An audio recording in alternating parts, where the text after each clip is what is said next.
Hey everybody, welcome to Kimmel's Irish Pub. Time for another movie review. Tonight's movie, The Equalizer 2. Yes, the sequel to The Equalizer, starring Denzel Washington. So if you haven't seen that movie, check that out. He's like an ex-CIA Black Ops kind of dude that can basically take out a room of guys, villains, in like seconds. And in fact, that's his MO. So there's a scene in the first one, not a spoiler, don't worry if you haven't seen it, check it out, but there's a scene he walks in, clicks his watch, looks around the room, sizes everybody up, clicks his watch, boom, boom, boom, boom, takes them all out, turns off his watch, and it's like, So it's really cool. He's very meticulous, time-based, a lot of fun, those types of things for me. He's a good guy. He's like a vigilante trying to help people. So this is the second version of that. Evidently one of his friends gets murdered, and he's got to find out who did it and take people out. So hopefully it's as good as the first one. But who knows? We'll see. Denzel's in it. Did I mention that? Yes, sir. Alright.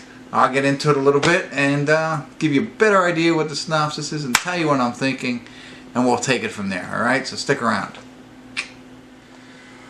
Hey everybody, I want to do a quick check-in here with Equalizer 2. We're at the 1 hour, 2 minute and 33 second mark.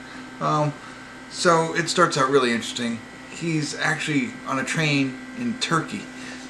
Which I thought was interesting. Anyway, one of the cool things, and he does this thing. He does it like twice so far, where he's just like setting his watch and just taking out rooms. And he's doing it for good causes. In the very beginning, he returns a child to his mother, to her mother, right? Not a spoiler, don't worry about it. There's no cliffhanger there or anything like that. But when he did that, I got the chills. And I thought, it's in the first like 10 minutes of the movie, and I was like, wow, awesome. So anyway, he's a Lyft driver, but he's also getting involved in helping people a little bit here and there as he can with his special skills. And so he's got that going on. He's Lyft driving for an elderly man who's he's fighting over some picture.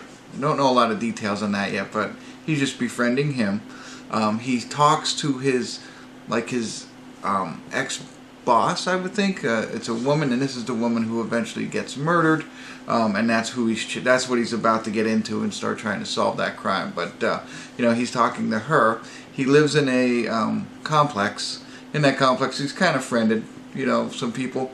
And the most important one is this kid who seems to be getting involved in gangs. He's trying to help him stay clear of gangs. So he's got some good deeds going on, working with the people around him kind of thing. And that's where we are. I think the main plot of the movie is him to now figure out what happened to his boss. How did she get murdered? And who was involved. And he's going that out. But there's subplots.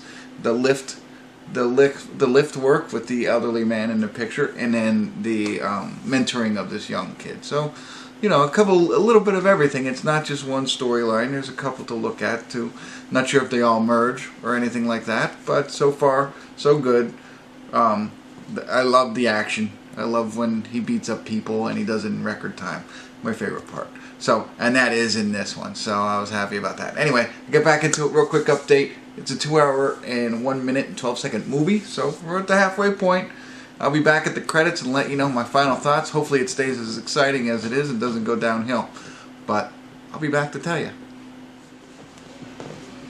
Hey everybody, we're at the credits of The Equalizer 2. And I liked it. I think everything that I was talking about in the first check-in holds true. Multiple storylines makes it fun. Main storyline is a very interesting storyline. There's a lot of action. I'm not sure about the Lyft driving with the elderly gentleman. What had happened there. Sort of. But I don't know. Thought something different was going to happen there. Nothing did. Doesn't really intertwine. And then the other story was him with mentoring the possible gangster kid there.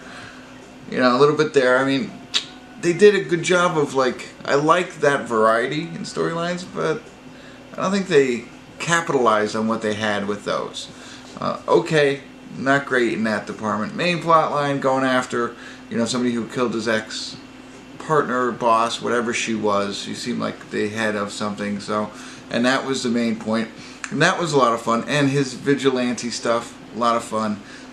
Area of criticism was probably the ending, not the ending of the entire movie, but the, you know, the final battle scene, if you will, or whatever. I thought that was a little odd, little stretch. The where they did it and how they went about it was a little bit different than I expected. So a little down on that one.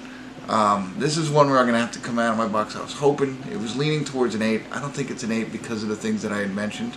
However, because of the other things that I mentioned, I do not leave it at a 6. I'm gonna have to call this one at a 7, which IMDb has it at.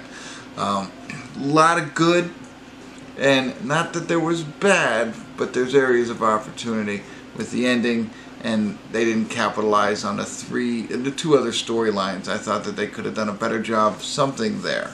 They did okay, but the vigilante stuff also keeps it up higher for me. So strong 7 for me. There you go.